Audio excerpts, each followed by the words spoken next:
नमस्कार विद्यार्थियों, स्वागत है आपका आपके अपने YouTube channel AG group MZW में। आज मैं लेकर आया हूँ नई क्लास। और अगर आपने अभी तक इस चैनल को सब्सक्राइब नहीं किया है तो इसको सब्सक्राइब कर लीजिए और बेल आइकन भी ऑन कर लीजिए ताकि सारे नोटिफिकेशन आपको सही समय पर मिलते रहें। तो हम पढ़ रहे थे कक्षा 12 का भूगोल विषय और आज हम करेंगे अध्याय नंबर 4 जिसका नाम है विश्व जनसंख्या संरचना।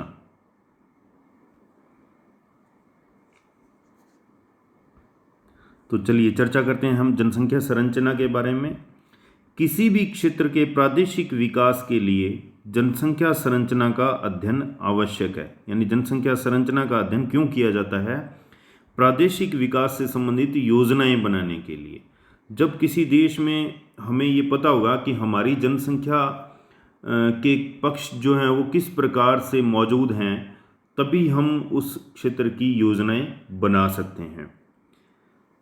किसी क्षेत्र की जनसंख्या को विभिन्न घटकों के आधार पर विभाजित करने से उस क्षेत्र की जनसंख्या संरचना प्राप्त होती है। यानी एक कोई क्षेत्र है, उसकी जनसंख्या है, उसको हम विभिन्न घटकों के आधार पर बांट दें तो उससे उस क्षेत्र की जनसंख्या संरचना हमें मिल जाती है। और ये घटक रहते हैं, 5 प्रकार के घटक हैं जिनके आधार पर अगर हम जनसंख्या को विभाजित कर दें तो हमें वहाँ की जनसंख्या संरचना मिल जाएगी। नंबर 1 आयु संरचना, दूसरा लिंगानुपात, तीसरा जनसंख्या संगठन, चौथा साक्षरता और नंबर 5 है व्यावसायिक संरचना। इनके आधार पर जनसंख्या को विभाजित किया जाता है तो जनसंख्या संरचना हमें उस क्षेत्र की मालूम हो जाती है। तो आइए हम बिंदुवार चर्चा करते हैं इन सब घटकों के ऊपर। सबसे पहले आयु संरचना। आयु संरचना किसी देश की कार्यशील जनसंख्या ज्ञात करने के लिए, यानी कार्यशील जनसंख्या जो काम करती है उस जनसंख्या को ज्ञात करने के लिए उस देश की आयु संरचना का अध्ययन आवश्यक होता है।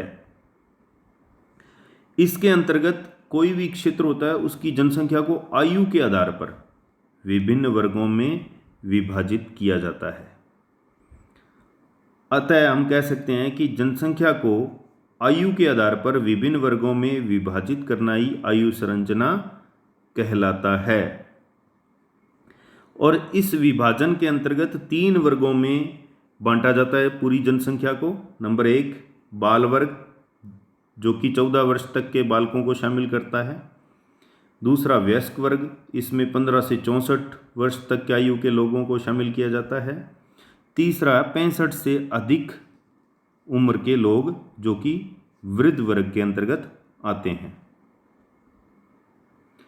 तो आइए हम चर्चा करें इन्हीं बिंदुओं के ऊपर। यानी सबसे पहला घटक जो जनसंख्या संरचना का आता है आयु संरचना। इसमें 3 वर्ग होते हैं, बाल आयु वर्ग, वयस्क आयु वर्ग और वृद्ध आयु वर्ग। बाल आयु वर्ग 0 से 14 वर्ष तक के बालकों को शामिल करता है और इसके हम 3 उप विभाग भी कर सकते हैं, 0 से 4 वर्ष, 5 से 9 वर्ष और 10 से 14 वर्ष। ये वर्ग अनुत्पादक वर्ग होता है क्योंकि ये बच्चे होते हैं और ये कोई उत्पादन नहीं कर सकते हैं और ये खुद पालन पोषण, स्वास्थ्य, शिक्षा आदि के लिए वयस्क वर्ग पर निर्भर होते हैं। इसी वजह से ये वर्ग आश्रित वर्ग की श्रेणी में आता है। संपूर्ण विश्व की लगभग 26% जनसंख्या इस वर्ग के अंतर्गत आती है। अफ्रीकी देशों में ये सर्वाधिक है 45%। USA, कनाडा, पश्चिमी यूरोपीय देश और ऑस्ट्रेलिया में ये प्रतिशत कम मिलता है। अल्प विकसित और विकासशील देशों में ये प्रतिशत यानी बाल आयु वर्ग अधिक होता है और विकसित देशों में 16% है और विकासशील देशों में 29% बाल आयु वर्ग मिलता है। दूसरा वर्ग है वयस्क आयु वर्ग जिसमें 15 से 64 साल तक के लोगों को शामिल किया जाता है और ये कार्यशील जनसंख्या का प्रमुख घटक होता है क्योंकि यही वर्ग है जो कि कार्यशील रहता है विभिन्न प्रकार के कार्यों में। इस वर्ग के भी दो उपवर्ग बना सकते हैं, 15 से 34 जो कि युवा वर्ग कहलाता है, और इसमें प्रौढ़ वर्ग होता है 35 से 64 वर्ष। इस वर्ग के अंतर्गत विश्व में लगभग 35.2% जनसंख्या आती है। सबसे ज़्यादा अफ्रीका में और एशिया में ये मिलता है प्रतिशत, और यूरोप में सबसे कम मिलता है। युवा वर्ग या वयस्क आयु वर्ग 17.5%। राष्ट्रीय स्तर पर बात करें तो सबसे कम 14.3% है, जापान में मिलता है। और यहाँ पर एक बात मुख्य है कि अगर वृद्ध आयु वर्ग की बात करेंगे तो वहाँ पर जापान में सबसे ज़्यादा मिलता है और वयस्क आयु वर्ग सबसे कम मिलता है। तो जहाँ पर बाल संख्या अधिक होगी वहाँ पर वयस्क जनसंख्या का अनुपात अपेक्षाकृत कम होगा। वयस्क आयु वर्ग के आकार और जन्म दर में विपरीत संबंध पाया जाता है। संयुक्त राष्ट्र संघ के आंकड़ों के अनुसार 2014 में वयस्क आयु वर्ग का अनुपात विकसित देशों में 67% और विकासशील देशों में 66% रहा है, यानी लगभग ये समान रहा है। तीसरा वर्ग आयु वर्ग रहता है वृद्ध आयु वर्ग, जो कि 65 वर्ष से ऊपर के लोगों को शामिल करता है। आर्थिक क्रियाशीलता का अभाव होता है इसमें, इसी कारण ये वर्ग भी आश्रित श्रेणी में आता है, आश्रित वर्ग की श्रेणी में आता है। तो वृद्ध आयु वर्ग और बाल आयु वर्ग दोनों ही वयस्क आयु वर्ग के ऊपर निर्भर रहते हैं। विश्व की लगभग 8% जनसंख्या वृद्ध वर्ग के अंतर्गत आती है। विकसित देशों में ये प्रतिशत 6 है। सबसे ज़्यादा यूरोप में और अमेरिका में मिलता है। एशिया में सबसे कम 5.8% है। और राष्ट्रीय स्तर पर जैसे मैंने अभी पहले बताया कि जापान में सर्वाधिक है 18.27%। उसके बाद नंबर आता है जर्मनी का, यानी राष्ट्रीय स्तर पर जापान में सबसे ज़्यादा वृद्ध लोग हैं और उसके बाद जर्मनी में। अफ्रीकी देशों में ये सबसे कम मिलता है, ये है 2 से 3%, और इथोपिया और सोमालिया जैसे देशों में बहुत ही कम मिलता है। अब चर्चा करते हैं हम लिंगानुपात के बारे में, जो कि स्त्रियों और पुरुषों के अनुपात के बारे में हमें जानकारी देता है। लिंगानुपात जनसंख्या में लिंग अनुपात स्त्री और पुरुषों के बीच संतुलन का एक सूचक होता है। लिंग अनुपात ज्ञात करने के लिए प्रति 1000 पुरुषों पर स्त्रियों की संख्या ज्ञात की जाती है। ये कुछ देशों में पुरुषों की संख्या ज्ञात की जाती है और भारत जैसे देशों में स्त्रियों की संख्या ज्ञात की जाती है। पुरुषों की संख्या ज्ञात करने के लिए लिंग अनुपात का सूत्र ये रहता है, पुरुषों की संख्या को भाग दिया जाता है स्त्रियों की संख्या से और गुणा कर दिया जाता है 1000 से। तो इससे लिंगानुपात में पुरुषों की संख्या पता चलती है स्त्रियों की संख्या के ऊपर। और भारत में स्त्रियों की संख्या ज्ञात की जाती है कि प्रति 1000 पुरुषों पर स्त्रियों की संख्या कितनी है, तो उसके लिए इस सूत्र का उपयोग किया जाता है। और इसमें स्त्रियों की संख्या को भाग दिया जाता है पुरुषों की संख्या से और गुणा कर दिया जाता है 1000 से। विश्व के लिंगानुपात पर चर्चा करें तो विश्व में लिंगानुपात 2015 के अनुसार 983 है। एशिया का 964 है, जो कि सबसे कम है, और सर्वाधिक यूरोप में मिलता है 1055। सन 1980 में विश्व में औसत रूप से प्रति 1000 पुरुषों के पीछे 993 स्त्रियां थी और 2015 में ये 983 तक आ गया, यानी स्त्रियों की संख्या विश्व स्तर पर कम हुई है, जो कि चिंतनीय है। विश्व के विभिन्न देशों में ग्रामीण नगरीय लिंगानुपात में भी अंतर मिलता है। गांव और नगरों में यूएसए और पश्चिमी यूरोपीय देशों में ग्रामीण नगरीय लिंगानुपात एशिया के देशों से बिल्कुल अलग है। पश्चिमी देश जो हैं उनमें ग्रामीण क्षेत्रों में पुरुषों की अधिकता मिलती है स्त्रियों से, और स्त्रियां जो है नगरों में अधिक मिलती हैं। इसका प्रमुख कारण है स्त्रियां रोजगार के लिए नगरों की ओर प्रवास करती हैं, जबकि एशियाई देश हैं उनमें इसके उल्टा मिलता है। गांवों में स्त्रियों की संख्या ज़्यादा मिलती है, पुरुष लोग शहरों में प्रवास करते हैं रोजगार के लिए। क्षेत्रीय स्तर पर भी इसमें अलग अलग प्रकार की विभिन्नता दिखाई देती है। पूरे विश्व में हम देखें तो इस प्रकार का नक्शा दिखाई देता है। इसमें जो नीला रंग है वो प्रतिनिधित्व करता है जहाँ पर स्त्रियों की संख्या ज़्यादा है, और भूरा रंग प्रतिनिधित्व करता है जहाँ पर पुरुषों की संख्या अधिक है। हरा रंग प्रतिनिधित्व कर रहा है जहाँ पर लगभग पुरुष और स्त्रियां दोनों ही समान हैं। तो इस आधार पर हम पूरे विश्व को 4 भागों में बांट सकते हैं। नंबर 1, अत्यधिक स्त्री अधिकता वाले देश। इस श्रेणी में पश्चिमी यूरोपीय देश, यूएसए, कनाडा, दक्षिण अमेरिका के दक्षिणी क्षेत्र आते हैं। इन क्षेत्रों में पुरुषों के मुकाबले स्त्रियां अधिक हैं। स्त्री अधिकता वाले देश, जहां पर पुरुषों से स्त्रियां अधिक हैं, Ukraine, Belarus, Poland, Mongolia, Kazakhstan, Thailand, Cambodia, Myanmar, दक्षिणी अफ्रीकी देश इसमें आते हैं।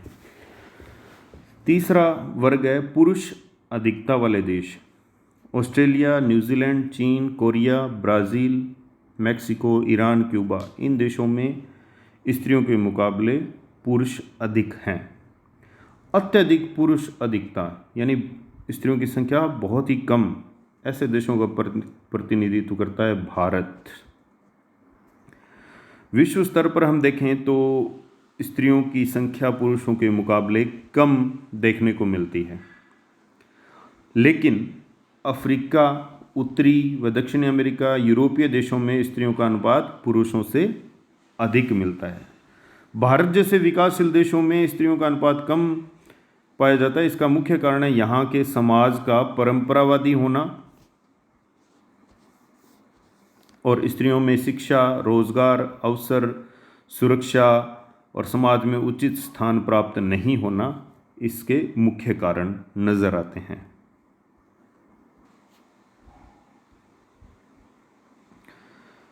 अगला बिंदु हमारा या अगला घटक है जनसंख्या संरचना का जनसंख्या संगठन। ये चित्र जो आप देख पा रहे हैं इसमें 2 प्रकार के कार्य नज़र आ रहे हैं। एक ग्रामीण पृष्ठभूमि है जिसमें फसलों का कार्य किया जाता है और प्राथमिक कार्य के अंतर्गत ये आता है, और दूसरा नगरीय जीवन को प्रतिनिधित्व कर रहा है। तो जनसंख्या संगठन भी हमारा इसी बिंदु पर निर्भर करता है कि ग्रामीण जनसंख्या कितनी है और नगरीय जनसंख्या कितनी है। जनसंख्या संगठन किसी देश की नगरीय व ग्रामीण जनसंख्या के अनुपात को बताता है। गांवों में रहने वाली कृषि और प्राथमिक कार्यों में संलग्न जनसंख्या को ग्रामीण जनसंख्या कहा जाता है और गैर कृषि कार्यों में संलग्न जनसंख्या को नगरीय जनसंख्या कहा जाता है। कुल जनसंख्या का 50% नगरों में निवास करता है विश्व का। एशिया और अफ्रीका महाद्वीप में ये प्रतिशत 38 है नगरीय जनसंख्या का, यानी कम है। जबकि उत्तरी अमेरिका और पश्चिमी यूरोपीय देशों की बात करें तो यहाँ पर लगभग 75% जनसंख्या नगरों में निवास करती है। सन 1800 तक विश्व का केवल 2.5% जनसंख्या का भाग नगरों में निवास करता था। 1960 में ये 35 हो गया, 99 में 45 और 2015 आते आते 53% हो गया। यानी जो प्रतिशत 1800 में केवल 2.5% था वो अब 2015 में 53% हो चुका है। यानी नगरीय जनसंख्या बढ़ रही है। 1960 से 2000 तक नगरीय जनसंख्या 80 करोड़ से 290 करोड़ हो गई है। यानी 1960 में 80 करोड़ थी और 2000 में ये 290 करोड़ हो गई है विश्व स्तर पर। ये चित्र आपको नगरीय जनसंख्या के बारे में बताता है। नगरीय जनसंख्या के विश्व वितरण पर नज़र डालें तो यहाँ पर हमें पता चलता है कि पूरे विश्व को 3 वर्गों में विभाजित किया जा सकता है। उच्च नगरीय जनसंख्या, जहाँ पर नगरीय जनसंख्या 60% से भी अधिक मिलती है। ये देश हैं USA, Canada, Mexico, Brazil, Australia, New Zealand, Japan, Singapore, Argentina और यूरोपीय देश।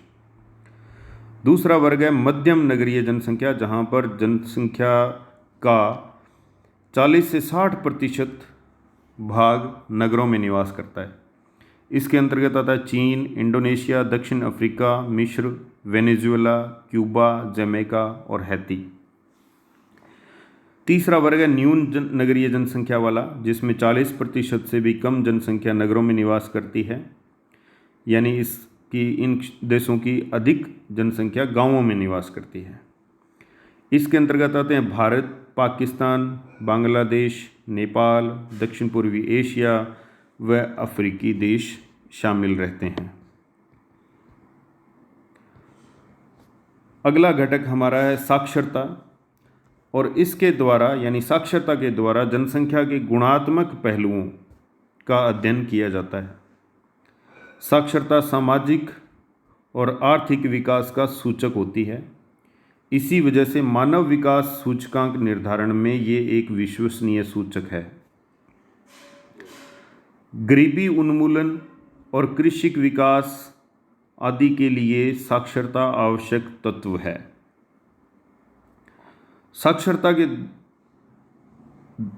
द्वारा प्रजनन, मृत्यु दर, गत्यात्मकता और व्यवसाय पक्ष प्रभावित होते हैं। यानी साक्षरता जनसंख्या के प्रजनन, मृत्यु दर, गत्यात्मकता और व्यवसायिक पक्ष को प्रभावित करती है। साक्षरता दर खुद भी प्रभावित होती है। कुछ कारक होते हैं इसमें कि साक्षरता दर कितनी होगी, उस क्षेत्र का आर्थिक विकास का स्तर, नगरीकरण, जीवन स्तर, महिलाओं की सामाजिक स्थिति और सरकारी नीतियां, इनसे साक्षरता दर भी प्रभावित होती है। विश्व में कुछ देश ऐसे हैं जहां पर 100% साक्षरता मिलती है। इनमें Japan, Australia, Denmark, Finland, Sweden, Norway आदि आते हैं। और विश्व की औसत साक्षरता 77% है। अगला बिंदु हमारा है जनसंख्या की व्यावसायिक संरचना, कि जनसंख्या जो व्यवसाय करती है वो किस प्रकार से करती है। आर्थिक रूप से सक्रिय जनसंख्या, यानी जो आर्थिक कार्य करती है वो जनसंख्या के आनुपातिक वितरण को जनसंख्या की व्यावसायिक संरचना कहते हैं। यानी वो किन किन कार्यों में लगी हुई है, इसी विवरण को ही व्यावसायिक संरचना कहा जाता है। कार्यशील जनसंख्या, जैसे हमने पहले चर्चा की कि 15 से 64 साल के आयु वर्ग के लोगों की होती है। ये विभिन्न कार्यों में संलग्न रहते हैं, जो स्त्री और पुरुष, उनको शामिल किया जाता है कार्यशील जनसंख्या में।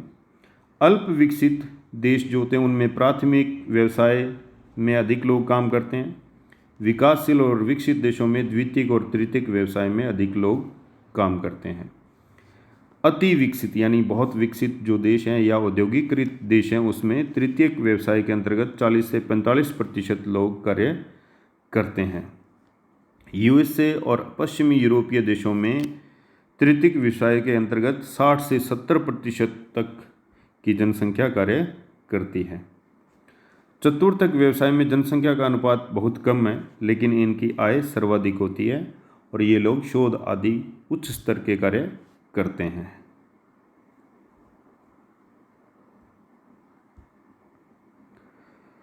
तो ये थे हमारे 5 महत्वपूर्ण घटक जो कि जनसंख्या संरचना के बारे में हमें बताते हैं। हमेशा की तरह हम महत्वपूर्ण बिंदुओं पर भी चर्चा कर लेते हैं।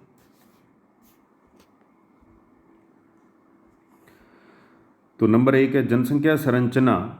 जनसंख्या की इन विशेषताओं को प्रदर्शित करती है जिनको नापा जा सकता है, यानी मापा जा सकता है, जिसको उन्हीं विशेषताओं के बारे में चर्चा की जाती है। सबके सब आंकड़े हैं, उनको हम माप सकते हैं, सबका प्रतिशत जान सकते हैं, वो जनसंख्या संरचना के अंतर्गत आते हैं।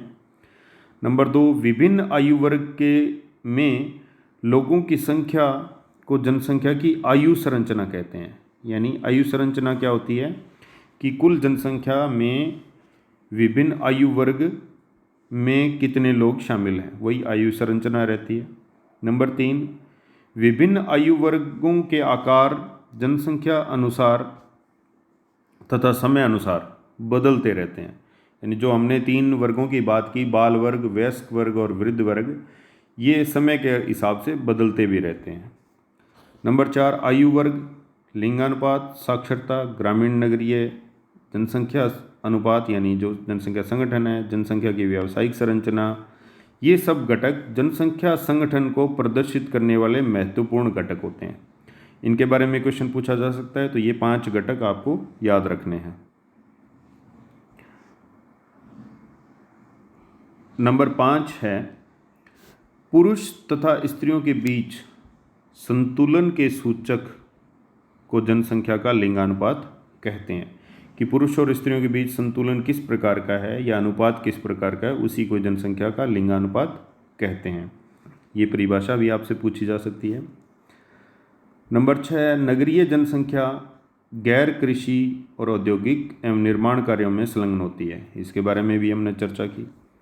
विश्व की नगरीय जनसंख्या में प्रति वर्ष 6 करोड़ की वृद्धि हो रही है, जो ग्रामीण जनसंख्या में हो रही वृद्धि का लगभग 3 गुना है। यानी गांवों में अगर 2 करोड़ जनसंख्या बढ़ रही है, तो वहीं शहरों में 6 करोड़ जनसंख्या की वृद्धि प्रति वर्ष हो रही है।